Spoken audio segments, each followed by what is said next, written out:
성도 여러분 평안하십니까? 함께 찬양 부르신 후에 말씀 묵상하도록 하겠습니다. 경배와 찬양 212장 아바 아버지.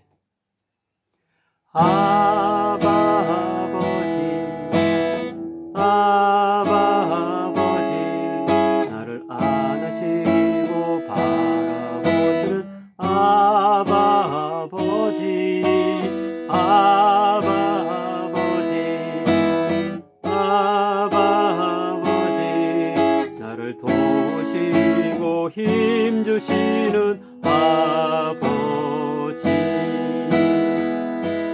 주는 내 맘을 고치시고 볼 수 없는 상처 만지시네.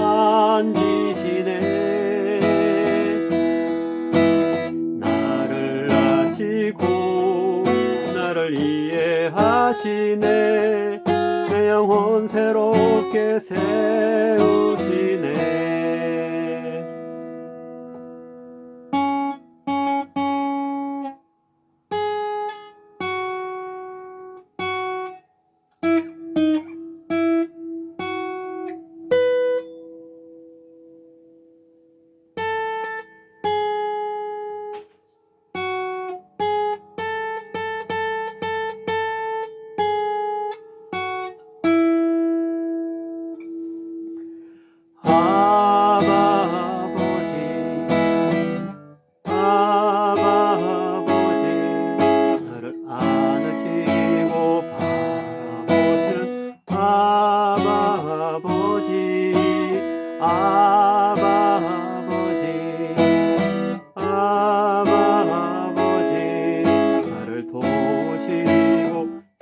주시는 아버지, 아바 아버지, 아바 아버지, 나를 안으시고 바라보시는 아바 아버지, 아바 아버지, 아바 아버지, 나를 도우시고 힘주시는 아버지.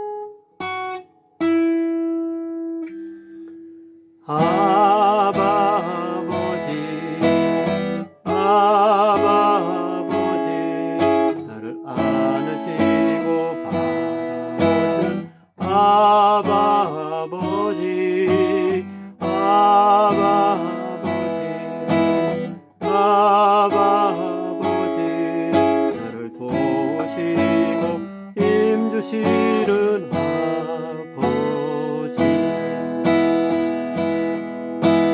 내 맘을 고치시고 볼 수 없는 상처 만지시네. 나를 아시고 나를 이해하시네. 내 영혼 새롭게 세우시네. 주는 내 맘을 고치시고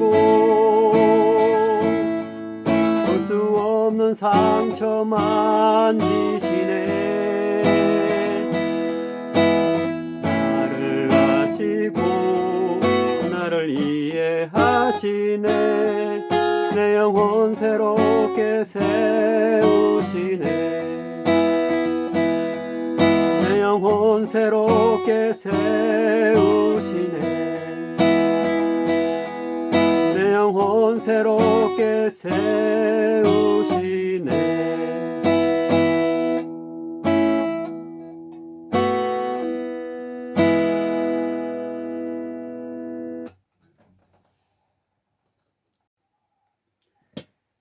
예, 오늘 본문은 마태복음 25장 1절부터 13절이고요. 제목은 열 처녀의 비유입니다. 앞에 24장은 예루살렘 성전의 파괴와 이스라엘의 멸망, 그리고 예수님의 다시 오심과 심판에 대해 말씀하는데요. 그 마지막 부분인 36절부터 51절에는 예수님의 재림과 심판의 때가 언제일지 모르므로 항상 깨어 있으며 충성된 종과 같이 행동하라는 권면이 나옵니다. 25장에서는 바로 이 권면을 좀 더 설명해 주는 두 가지 비유와 한 가지 행동 준칙이 나옵니다. 먼저 오늘 본문에는 열 처녀의 비유가 나오고요. 다음으로는 달란트 비유, 그리고 끝으로 지극히 작은 자를 예수님을 대하듯 하라는 행동 준칙이 나옵니다. 이제 본문의 열 처녀 비유에 대해서 살펴보도록 하겠습니다. 우선 당시 이스라엘의 결혼 관습에 대해 알아볼 필요가 있습니다. 마태복음 1장 18절에 보면 예수님의 어머니 마리아와 아버지 요셉이 약혼을 했는데 동거하지는 않고 있었다고 그런 기간이 있었다고 이렇게 말하고 있는데요. 이것은 정식 결혼 예식 전에 신랑이 신부의 집에 가서 행했던 정혼 예식을 배경으로 합니다. 오늘날의 약혼보다는 훨씬 더 구속력이 강한 예식이었고요. 실제로 이 정혼을 하게 되면 법적으로 부부의 관계로 인정되었다고 합니다.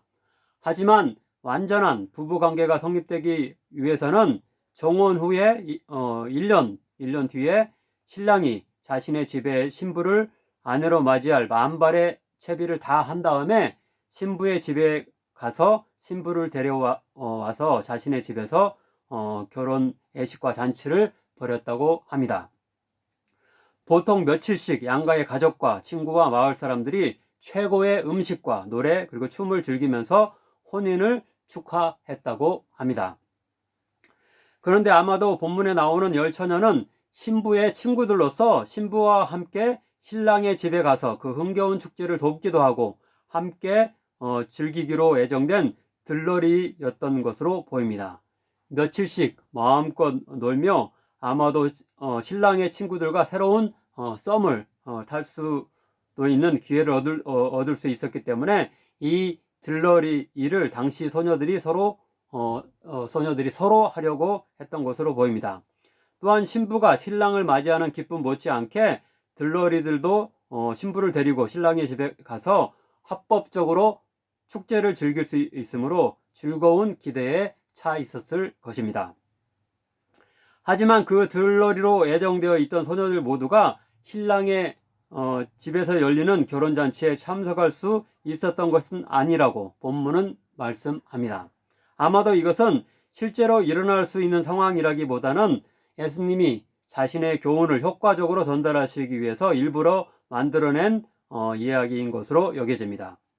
실제 상황에서 등에 기름을 준비하지 않았다고 들러리로 예정된 신부의 친구를 내치는 일은 결코 발생하지 않았을 것입니다. 그렇다면 이 비유를 통해 예수님께서 하시고자 한 교훈은 무엇일까요? 본문 속으로 들어가 보겠습니다. 첫째로 1절부터 4절입니다. 그때의 천국은 마치 등을 들고 신랑을 맞이하러 나간 열 처녀와 같다 하리니 그 중에 5은 미련하고 5은 슬기 있는 자라. 미련한 자들은 등을 가지되 기름을 가지지 아니하고 슬기 있는 자들은 그릇에 담아 등과 함께 가져갔더니. 당시 결혼 예식과 잔치는 저녁에 시작되었다고 합니다. 따라서 신부를 데려가기 위해 오는 신랑 일행을 맞이할 뿐만 아니라 신부를 신랑 집까지 데려다 주기 위해서는 등불이 필요했을 것입니다. 그런데 들러리 소녀 중 5명은 등불뿐만 아니라 여분의 기름까지 준비를 한 반면에 다른 5은 그렇게 하지 않았습니다. 후자는 그냥 신랑이 예상한 시간 아니면 그보다는 약간 늦은 시간에 올 것으로 생각하여서 이미 등불에 들어있는 기름이면 될 것이다 라고 안일하게 생각하고 만일의 사태를 대비하지 않았던 것입니다. 하지만 두 번째 구절인 5절부터 11절을 보면 그 들러리 소녀들이 기다리다 지쳐 모두 졸고 잠까지 자게 될 정도로 신랑은 예상한 시간보다 훨씬 더 늦게 왔습니다. 한밤중이 다 되어 오고 있는 신랑 일행을 맞이하기 위해 소녀들이 황급히 등불을 들고 나서려고 하는데요. 앞불사 5 소녀의 등불에 기름이 거의 다 떨어져서 불이 꺼져가고 있었습니다. 그녀들은 뒤늦게 다른 소녀들에게 도움을 요청하지만 그들도 신랑의 집까지 가려면 여유가 없었을 것입니다. 급히 동네에 가서 기름을 사서 채우고 뒤늦게 신랑의 집에 갔지만 이미 결혼 애식은 시작되어 문은 닫혔고 그녀들은 들러리의 자격을 상실하게 되고 말았습니다. 11절 12절입니다. 그 후에 남은 처녀들이 와서 이르되 주여 주여 우리에게 열어주소서. 대답하여 이르되 진실로 너희에게 이르노니 내가 너희를 알지 못하노라 하였느니라.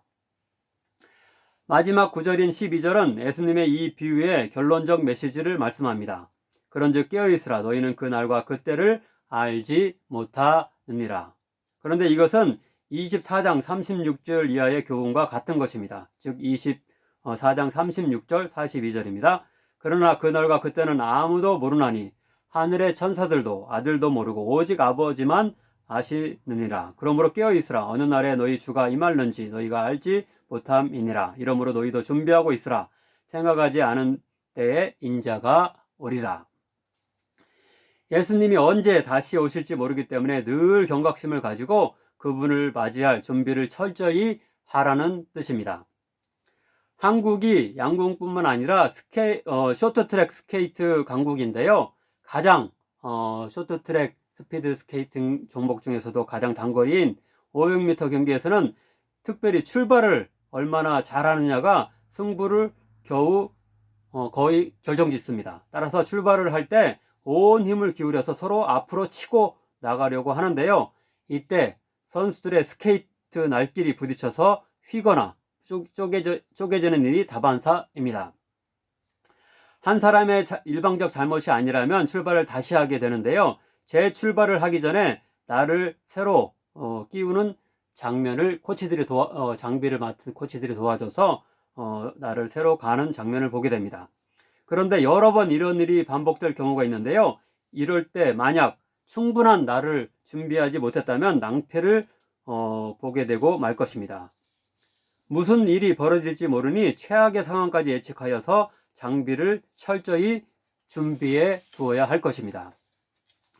우리가 예수님의 다시 오심과 심판을 기다리며 예배하는 모습도 이와 마찬가지여야 할 것입니다. 안일하게 이 정도 해왔으면 되겠지라고 생각하면서 안심하는 것이 아니라 끊임없는 경각심을 가지고 예수님께 부끄러운 점은 없는지 돌아보며 최선을 다해 개선해 나가는 자들이 되어야 할 것입니다. 아무쪼록 본문의 슬기로운 소녀들과 같이 어떤 상황에서도 예수님을 기쁘게 받아들일 수 있도록 만반의 준비를 하여서 그분이 마련해 놓으신 풍성한 천국 잔치에 참여하는 특권을 누릴 수 있는 우리들 되길 간절히 축원합니다. 기도하겠습니다. 사랑의 하나님, 열 처녀의 비유를 통해 예수님의 다시 오심을 늘 고대하며 준비하는 태도에 대해 배우게 하시니 감사드립니다. 신앙생활을 한다고 하면서도 때로 이 세상살이와 행복이 다인 것처럼 예수님이 다시 오셔서 천국으로 이끌어 주신다는 사실을 망각할 때가 있음을 고백합니다. 늘 깨어 기도하며 천국을 고대하게 하시고 철저하게 천국 생활을 예배할 수 있는 은혜를 허락하소서. 예수님의 이름으로 기도하옵나이다. 아멘.